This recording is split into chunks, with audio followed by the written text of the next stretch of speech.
Qué gusto me da saludarte, José Suárez, nuestro experto en aviación. Habías estado imposibilitado, dejémoslo claro, mi querido Pepe, para hacer tus participaciones frecuentes en este programa. No sé si me da podríamos mucho decirlo. gusto o no me da tanto gusto, pero esa es otra historia. A mí lo que me da mucho gusto es escucharte y poder A platicar mí contigo. platicar David. contigo sí. Sí, definitivamente, pero aquí a la orden. Sí estaba imposibilitado, pero aquí ya a partir de hoy a la orden. A ver, varias preguntas. Vamos. Platícanos del caso este de Delta, que hicieron un super convenio con sus pilotos. ¿De dónde venían? Porque uno dice, oye, les van a aumentar el 35% el salario y no sé qué. Suena muy bien. Pero ¿de dónde venía Delta? ¿De dónde venían los trabajadores de Delta? Bueno, creo que esto es importante hablar de cómo está configurado en Estados Unidos la aeronáutica y sobre Porque todo te voy a a llevar partir de al caso de Aeroméxico, pero vamos a comenzar con el de Delta porque nos da contexto. Claro, mira, hay que recordar que después de la pandemia ha habido un crecimiento importante en las líneas aéreas, sí en México, en el mundo, en algunas regiones, no en todas, pero también para el caso particular de Estados Unidos, donde durante la pandemia, las líneas aéreas de Estados Unidos recibieron apoyos por parte del gobierno, no como el caso de nuestro país, y número dos, donde se jubilaron tantos pilotos en esquemas anticipados y luego se recupera tanto la industria que empieza a faltar pilotos y las condiciones para trabajar en Estados Unidos pues están realmente mejorando sustancialmente, no solo en Delta, en general en las líneas aéreas está siendo como una constante en Estados Unidos. Entonces Y eso, nosotros todavía en la categoría 1. nosotros en categoría, y ellos seguirán poniendo sus vuelos a México No, segura. y aquí hay algo importante, y perdón, no quiero hacerte disgregar. ¿Sí? Pero hoy no estamos recuperando la categoría 1 porque a los legisladores no les da la gana cambiar las leyes. Se están haciendo güeyes y ya es lo único que falta para poder recuperar la categoría 1.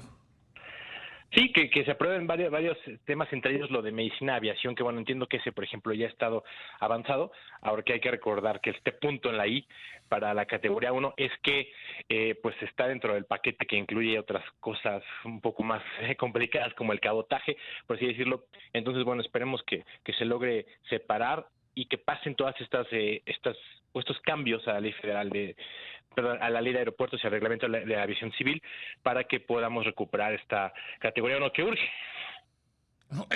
Porque además, lo que decías, está creciendo la aviación en Estados Unidos, están contratando más pilotos, están contratando más sobrecargos, y ellos si se les ocurre que mañana quieren volar de Estados Unidos a México, pueden tomarlo directamente. Tienen todo para hacerlo y hagamos esta comparación ahorita que hablábamos de los pilotos de Delta. Delta tiene 15,000 pilotos. Todo Grupo Aeroméxico, por ejemplo, tiene poco menos de 2,000. Entonces realmente es un Creo que en la mercado historia de la muchísimo más aviación amplio. mexicana no ha habido 15,000 pilotos. No, definitivamente no. Y déjame decirte que tampoco 2,000, ¿eh? 2000 ha sido un crecimiento también Ha sido un importante para crecimiento un solo grupo. brutal. Ujú. Definitivamente. Pero bueno, hablando un poquito de lo de Delta para luego regresar al contexto, pues es que faltan tantos pilotos en Estados Unidos que las condiciones han estado dando muchísimas vueltas y han estado siendo muy atractivos. Un piloto, por ejemplo, en Estados Unidos ha estado migrando de aerolínea en aerolínea hasta que encuentra una donde realmente retienen el talento. Y eso es algo que, por ejemplo, que las líneas aéreas mexicanas podría empezarles a preocupar porque ya hasta se están abriendo esquemas para llevarse pilotos mexicanos a volar a Estados Unidos. Y eso seguramente será un tema que lo empezaremos a ver a mediano plazo aquí en México. La migración de pilotos, ya no solo a Medio Oriente, ya no solo a Asia, sino también a Estados Unidos. Eso, bueno, eso nos debe preocupar, ¿eh? Eso nos debe preocupar.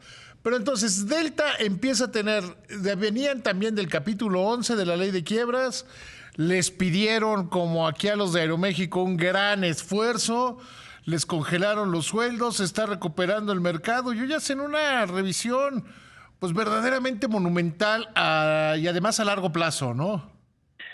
Sí, pero Aparte, bueno, este capítulo 11 de Delta lo enfrentaron mucho antes todavía de la pandemia, Sí. incremento que tienen realmente, que es de alrededor del 30% los pilotos de Delta, pues bueno, también se debe justamente a todo este crecimiento, sí, a todo este esquema de apoyos también, pero también se debe a que la aviación, pues afortunadamente se ha estado recuperando. Ahora, ¿cuál es el caso, por ejemplo, de México contra Estados Unidos? Que cuando una aerolínea entra a capítulo 11 en Estados Unidos, en este caso el juez dice, tienes que reducir el costo laboral, digamos, 20, 30, lo que sea por ciento, y automáticamente al ser injerencia se reduce. Los sindicatos y las líneas aéreas no les queda de otra. Para el caso de México, pues no puede, tienes que condicionar el préstamo a cambio de estas reducciones. Entonces, por esto que inició esta negociación entre, en este caso, el sindicato y la empresa en el 2020 para lograr que se cumpliera lo que el juez estaba pidiendo, las condiciones que se ponían para obtener este financiamiento. A ver, entonces, ellos ya lo lograron. Vemos que el fin de semana los pilotos de Aeroméxico y la empresa se pusieron a jugar a ver quién tenía a medirse los tenis. Lo vimos el fin de semana, marcada. Pues yo creo que hasta el martes duró el asunto. ¿Cómo lo ves tú?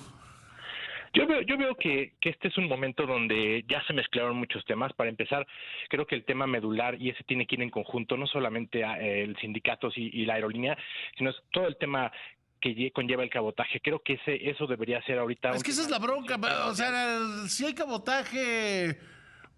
Es que yo tengo una frase que de toda mi vida, que la única conquista laboral irrenunciable es tener Es el trabajo. empleo, sí, claro. La Un única. axioma del Todo análisis, lo del padre del demás es análisis empresarial. negociable.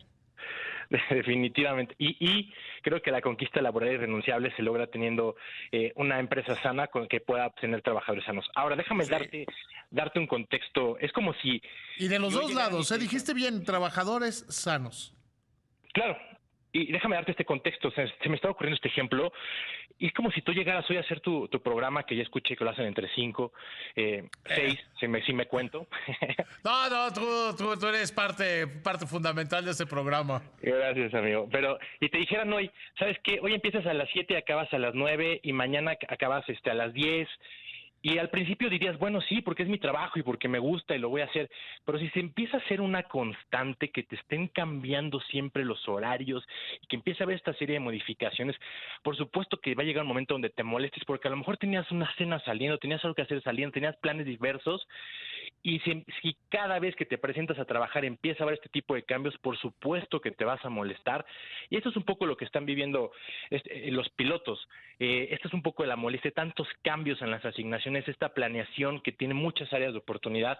Por supuesto, esto sería como que, digamos, el lado de los pilotos. Amén de A una ver, el revisión. secretario general de ASPA dice, Humberto Gual, el querido Humberto Gual, dice, trajeron a gente que no le entiende y que no lo está haciendo bien y ese es el problema original. Sí, mira, la planeación de tripulaciones debe ser un tema absolutamente complejo. ¿Qué pilotos van en qué vuelo para tantos aviones, tantas combinaciones que son posibles? Y hay que traer gente que sea experta. ¿Qué pasa? Que traen... Más las jornadas, más... O sea, yo supongo que es un tema logístico importantísimo. Sí, de hecho, si tú vas, por ejemplo, al centro de operaciones, que es donde asignan aviones, asignan tripulantes, parece la NASA. Es muy, muy complejo y los sistemas que utilizan son complejos y por eso hay que traer gente que entienda, incluso la ley federal del trabajo que se tiene propia de los trabajadores aeronáuticos es un apartado diferente al que tiene cualquier otro trabajador y tienes que entenderlo. No puedes ponerte a improvisar con esto, pero algo importante es, creo que asegurar la calidad de vida de un piloto, deja de una aerolínea en específico, en general de un piloto, como pasa con estos 15,000 pilotos de Delta, por ejemplo, que tienen sistemas de trabajo completamente diversos a los que hay en México. Se trata justamente de tratar de respetar en lo mayor posible los horarios que se tienen asignados y los vuelos que se tienen asignados, y no es difícil, porque los pilotos nos gusta hacer nuestro trabajo, vamos, volamos, tratamos de cooperar con la aerolínea, con el control de tráfico aéreo, porque es un trabajo que nos gusta y nos apasiona, pero creo que justamente la calidad de vida depende de apegarnos lo más posible a los horarios que tenemos, entendiendo que la aviación tiene cambios, pero no puede ser, como te decía con el ejemplo, una constante cada vez, y tienes que traer gente que realmente sepa y entienda de este tema. Que Porque hay quien dijo, lo que pasa es que como vieron que ya la situación de la línea aérea está mejorando, está sustancialmente mejor de lo que estaba, estarían buscando los pilotos adelantar la renegociación del contrato, que corrígeme si me equivoco, es a finales del año próximo, ¿no? Sí, es en septiembre de, si mal no recuerdo, del 2024 que tendrían que sentarse a revisar. Creo que aquí lo importante, y creo que este es un mensaje importante, que creo que ambas partes tendrían que cumplir con lo que quedó pactado, ¿no? Sí. Y lo que quedó pactado es sentarse a revisar en el 2024 desde el contrato colectivo de trabajo y no desde convenios. ¿No? Esto creo que es importante y creo que es algo que de lo que podría estar estresando un poco a los pilotos, el tema de dónde va a empezar esta revisión. Pero yo confío en que los pilotos han hecho la parte que les toca, cumpliendo estos convenios de reestructura, que como te decía, eran una imposición, bueno, más bien una imposición, era un requerimiento del juez para poder otorgar este financiamiento, que no se nos olvide que Sí, viene a claro, raíz si de no una hubieran pandemia. tomado esas, si los trabajadores, y aquí son pilotos, sobrecargos, trabajadores de tierra, si no hubieran aceptado lo que aceptaron, simplemente estaríamos hablando de millones de personas sin empleo y México prácticamente sin líneas aéreas. Sí, hubiera sido un escenario completamente diferente y más ahora, ¿no? Sin Aeromar, con el tema del cabotaje que estamos viendo, con la aviación realmente pues tan endeble, lamentablemente, pues bueno, si no hubiéramos obtenido este financiamiento, para el caso de Aeroméxico, pues no sé realmente en qué situación estaría la aviación. Y bueno, y hay que recordar que esto viene de este requerimiento, pero creo que la clave de este tema es que ambas partes cumplan con lo que se estipuló y que realmente esa negociación sea a partir de lo que se dijo y se firmó, que sea a partir de los contratos colectivos de trabajo y no de los convenios, esa revisión. Y eso yo creo que quitaría mucho del estrés que se tiene. O sea, sí hay, o sea, sí percibes que hay estrés entre los pilotos por cambiar al contrato colectivo lo que hoy está en acuerdos. Sí, exacto. Lo que pasa es que cuando se hace este acuerdo, justamente Vamos, este convenio. van por seguridad jurídica. Querido Pepe, te agradezco muchísimo que me hayas tomado la llamada y por el lado que a mí me importa, desde un punto de vista muy egoísta, qué bueno que esto es de regreso. Yo estoy de regreso y me da mucho gusto, como siempre, y si nos estamos escuchando. Te mando un abrazo, amigo querido. Los abrazos, gracias.